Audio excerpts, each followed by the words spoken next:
Duka na mo. Kung ako ginuka, nagkurog ko. Bitaw, so, salamat ko sa Ginoo no, kay kani nga topic ba, hapit ni nahatag sa lain. Kabaw si Ate Ana. So, salamat sa Ginoo nga wala to na dayon. So, before that, naunod ko mag-angko ta. Okay ra? Mag-angko ta. Let's pray. Let's pray. Our Father in heaven, Lord, thank you for another opportunity and privilege, Lord, na magkapunto kami this Holy Week, Lord, as a church, Lord. Salamat na mas itagaan o gibukaton sa matag usa Ginoo nga naa diri karon sa pag-attend Ginoo sa church kon than anywhere else Ginoo.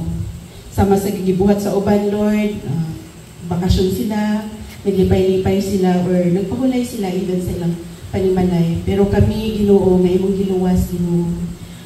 Sa imong presensya Ginoo na ang tinuod nga kalipay. Sa imong presensya Ginoo na ang tinuod nga kapahulayan. Kami Ginoo imong giluwas, mo na among ginadesire Ginoo nga kami na karon diri. Salamat Ginoo ang imong ngalan mahimaya sa among panagpundo karong gabi una. In Jesus name we pray. Amen. Okay? Kagabi mention ni Kino akong topic kung kay ko agay wala naman siguro ko isulti. Iyan naman yung daklit ba na istoryahan si John Wycliffe, the morning star of the Reformation. So, before na ko ni siya ipaila-ila ninyo, allow me nga ako ni siya sugod sa sinugdanan, masugod jud ta sa sinugdanan para ma-connect na to ang panghitabo. Pagtay, gabi na ra ba? Ugma na ta human, okay ra mo? Okay. Back in the 1st century, early Christians, sa time nga na pa ang mga apostles, so most of us, no, nakabasa naman ta sa Book of Acts. Kinsa may nakabasa ninyo sa Book of Acts diri? So, daghan-daghan ay nakabasa sa Book of Acts. So, diha, mabasa na to nga over 30 years, Paul clocked up around 10,000 miles traveling across the Roman Empire para isangyaw ang pulong sa Ginoo. Remember mo? Book of Acts. Okay. So, daghan ang nahimong mga believers, daghan ang mga nakabi. But, they were seen as a threat to the empire, and so the firestorm of persecution swept through the church. So, grabe ang persecution. Kani si Nero, usa na siya ka Roman emperor, ug ang other emperors massacred thousands of believers ni Jesus. Kabalo ba mo anak? Kani bahis kay na siya. Yan gipang-masakir ang mga Kristohanon, no? Ipamatay niya, gimasakir gyud. As in literally gipangpatay niya. Those early Christians suffered death of their belief in Jesus. Na diha makita nimo, prisuhon sila sa underground, sunugon sila nga buhi, or even ipakunis-kunis sila sa mga wild animals taliwala sa Roman Coliseum. Ingon anak ka brutal ang kamatayon nga gidangatan sa mga Kristohanon kaniadto. No? Ang uban gani anak nila, they were hunted like wild animals. Grabe, horrible kayo ang kamatayon nga naagian sa mga Kristohanon kaniadto. But despite ani kaning sobra ka hindik-hindik o kalunos-lunos nga giagian aning mga Kristohanon kaniadto, nagpabilin silang lig-on sa ilahang pagtuo. This time, ang mga apostles were still alive. Nagpadayon silang simba sa tinuod nga Ginoo. Ang pure teaching ni Jesus nagpabilin. In fact, the fires of persecution served to purify the church ug nisamot pa pagsangyaw ang pulong sa Ginoo. The blood of martyrs was a seed that sprung up everywhere. Nagpadayon sila pagsangyaw sa gospel. Wala mo lampos ang kaaway sa pag-destroy sa church through persecution. That's why nangita siya laing pamaagi. Nangita siya laing mga strategy nga iyang gamiton nga iya yung i-destroy ang church. So wala man siya nilampos sa persecution. Diri sa second and third generation of Christians came to compromise with paganism and apostasy. So, apostasy, di ba? Kinsa may kabalo ninyo ng paganism. Paganism is worship more than one God. Don't believe in religion. Apostasy, kanang ilahang italikdan, ang ilahang gituhuan. So, isang historian, nag-record ani nga that toward the latter end of the 2nd century, most of the churches assume a new form. The first simplicity disappeared as the old disciples retired to their graves. Nangamatay na ang mga apostoles ani nga time. Nangamatay na sila si Paul, sila si Peter, ang mga kaninga panahon na. Ug ang pagkahitabo nga nangamatay na sila sa hilong ug hinay-hinay, the cancer of apostasy spread the church. The church in general suffered a serious loss of faith. In 4th century, Emperor Constantine, katong mention ni Ate Ganiha, tried to hold the Roman Empire together by uniting pagans and Christians in one great system of religion. So, gusto niya nga i-together. Ug ang result ani, ang Christianity was corrupted. One historian writes, niingon siya diha, usa ka historian, isulat siya diha, niingon siya, the new Christians were, as far as their thinking and habits went, the same old pagans. Their surge into the churches did not wipe out paganism. On the contrary, hordes of baptized pagans meant that paganism had diluted the moral energies of organized Christianity to the point of impotence. Medyo lalom, no? Medyo lalom. Akong gitry og Bisaya. Gitry lang og Bisaya. Mo na ni. Bisaya ni ato. Lalom kayo. Kay ko kasabot, bugo-bugo biya tag-English, no? So akong Bisaya. Aynon siya diha, ang mga bagong mga Kristohanon sa ilang huna-huna o batasan, parehas ra gihapon sa mga daan nga pagano. Ang ilang pagdagsa sa mga simbahan wala magtangtang sa pagkapaganismo. Sa sukwahi, ang mga panon sa mga nabunyagan nga pagano nagpasabot nga ang pagkapaganismo nakapahuyang sa moral nga kusog or sa organisadong Kristyanismo hangtod kini nahimong walay gahom. So, literally imuhang masabtan mauna ni ang mga bagong Kristohanon. Unsa na sila? Wala na sila. Wala na sila nagsubay sa sakto. Ang usa po, napoy usa ka historian, lahi po diyang gisulti. Ingon siya diri, paganism survived in the form of ancient rites and customs condoned or accepted and transformed by the often indulgent church. Paganism passed like maternal blood into the new religion. Ako sa nititry og Bisaya.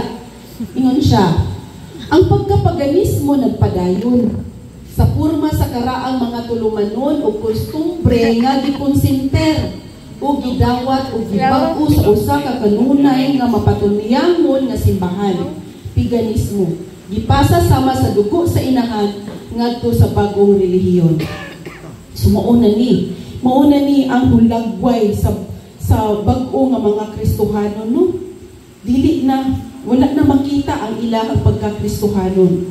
Wala na sila mustan sa ilahang faith.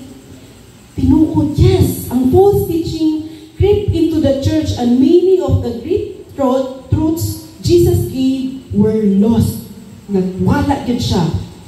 Karon, now, should this surprise us? Makasurprise ba ni nilang gibuhat? Actually, dili ni siya nakasurprise kay gisulti na ni daan sa Bible.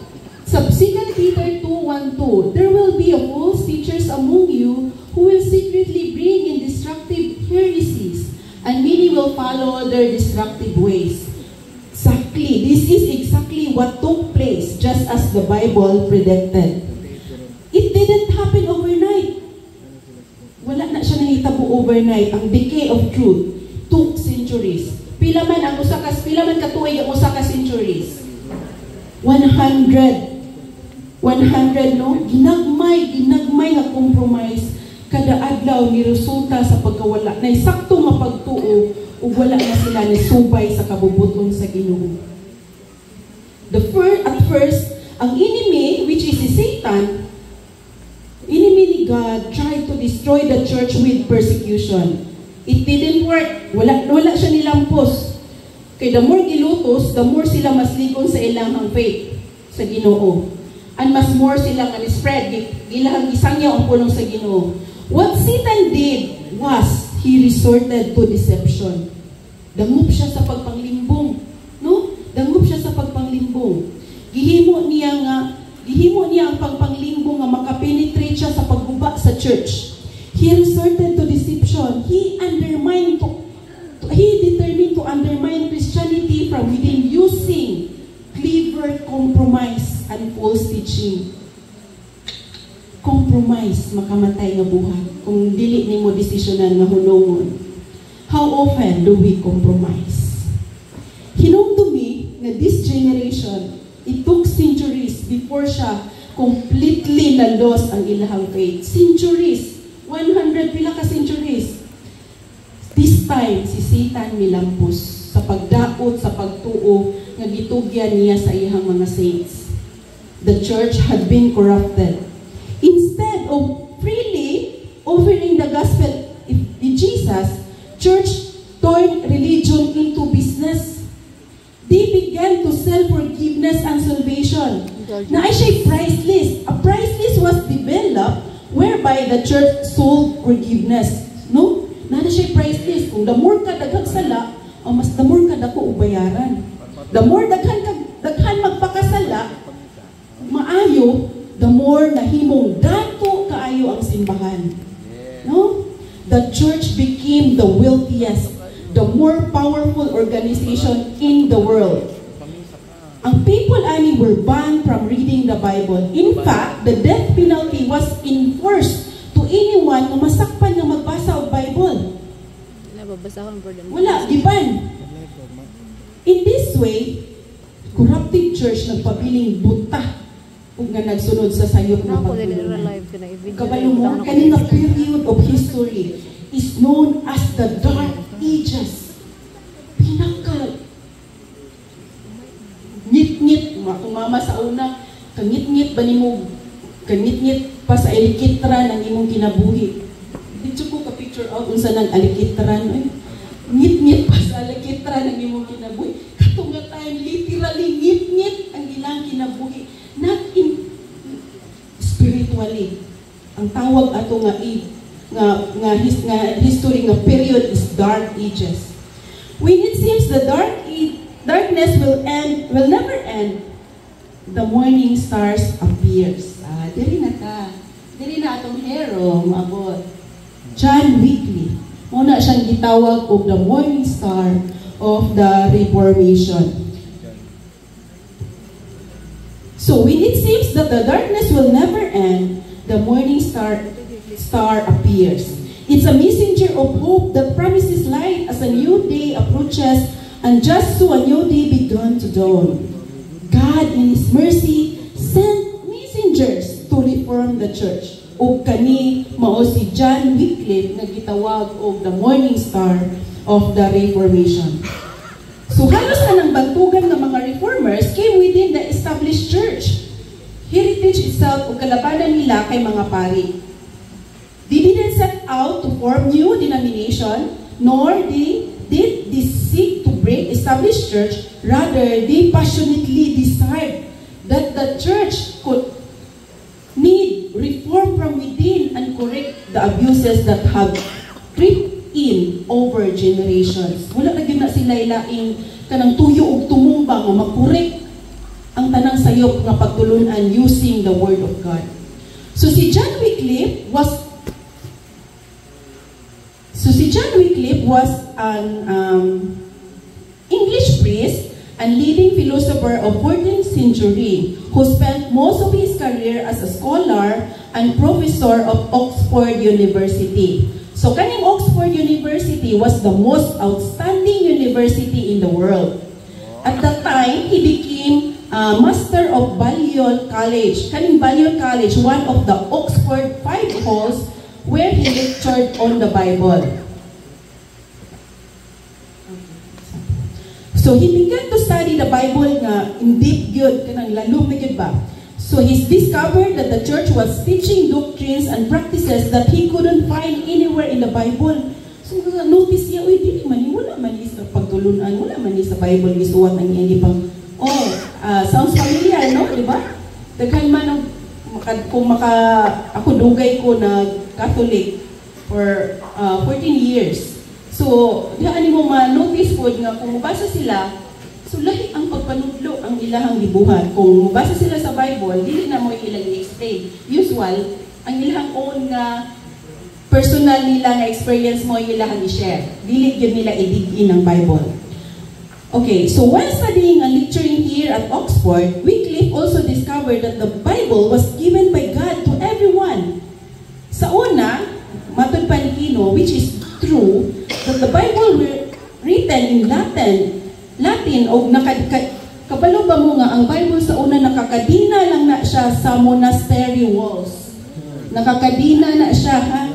So very few lang ang mga tao ang makabasa. So he translated the Bible into English para masabtan sa mga common people. Kay nothing was more important to him than getting the Bible and its message of salvation through Jesus Christ to the common people in their own language. Until now, kita na benefited. Kaya mag-translate from Latin to English. So, salamat kang Wycliffe. Salamat sa Ginoo. Hindi padala sa Wycliffe. Okay. Moni iyang himo nga Bible. Bible na nga iyang i-translate.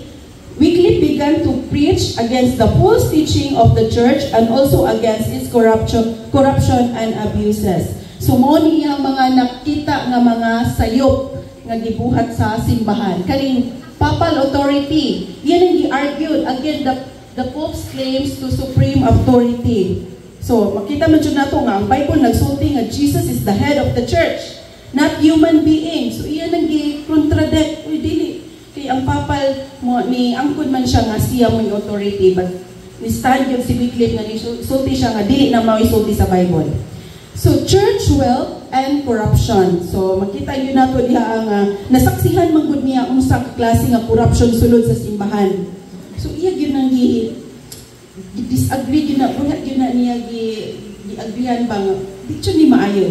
Kaning indulgences, no? Nga, iya yun na pong spoke out against the sale of indulgences. So, pagbaligya sa kapasaylohan sa sala, uban pang mga negosyo sulod sa simbahan. Liman ka, the more ka makasasala, the more ka dako silang makwarta. Niya, kung wala tayo kwarta, dili ka ma-forgive. Luoy kayo ka, luoy kayo ta.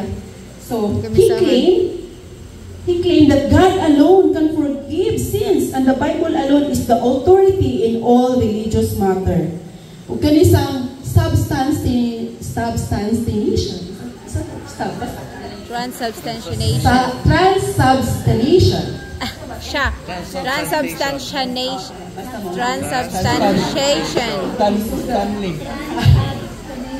Wycliffe rejected the Catholic doctrine of transubstantiation.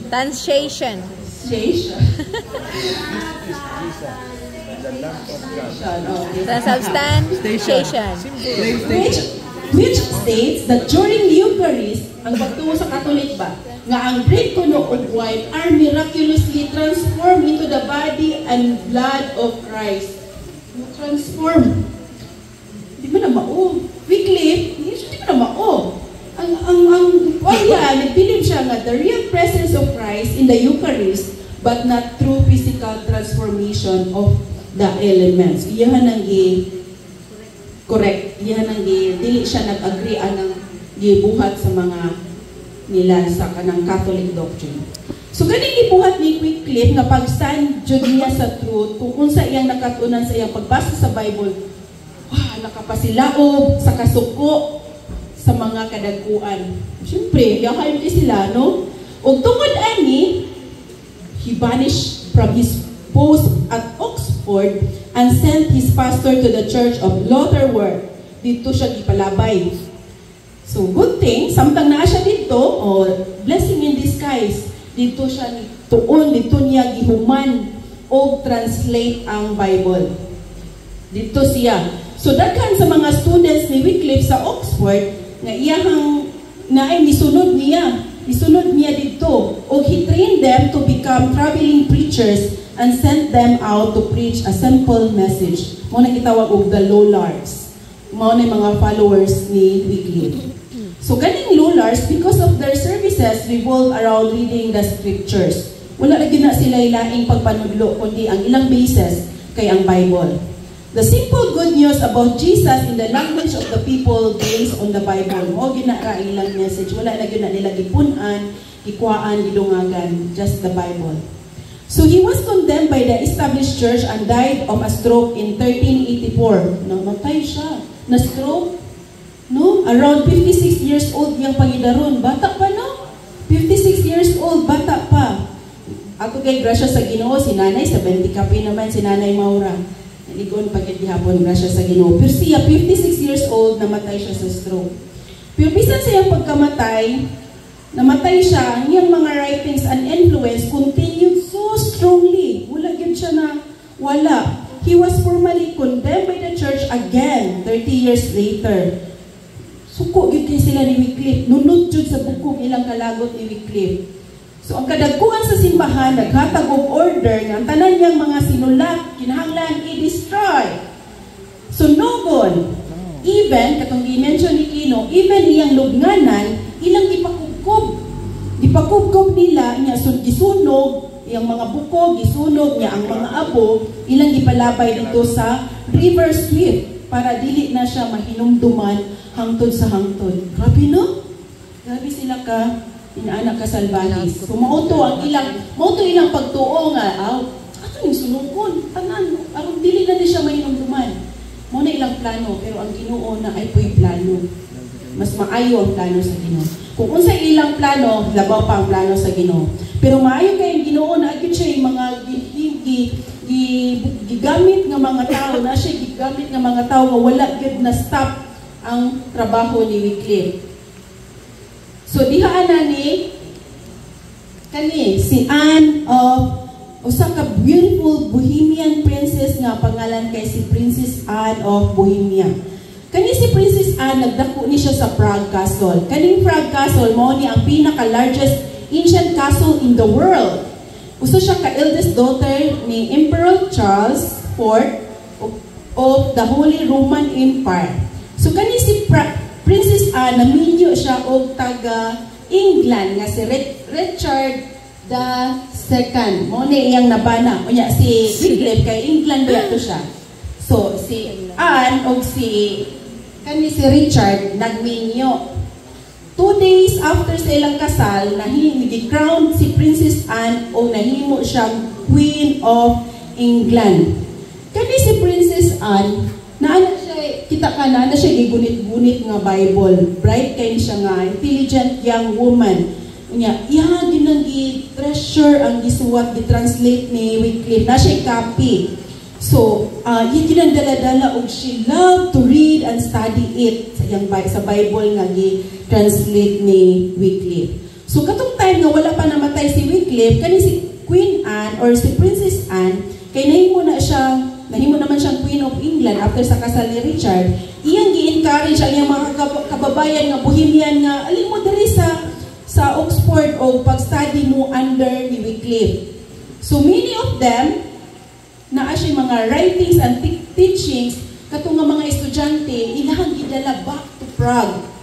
So unsa may nahita po, 2 years na kainomdo pa mo ni John Huss, taga Bohemian to, 2 years ago, nag-speak ko ninyo about ni John Huss. So, right after ni John Wycliffe, continue kani si John Huss. Taga Bohemian man ni siya. So, nagsugod po niya si John Huss, nga katong reformer, kainumdo pa mo nga gisunog to siya nga buhi, nga while siya nagisunog, nagkanta siya upag-daig sa Ginoo. Remember pa mo ato? Yes. 2 years ago.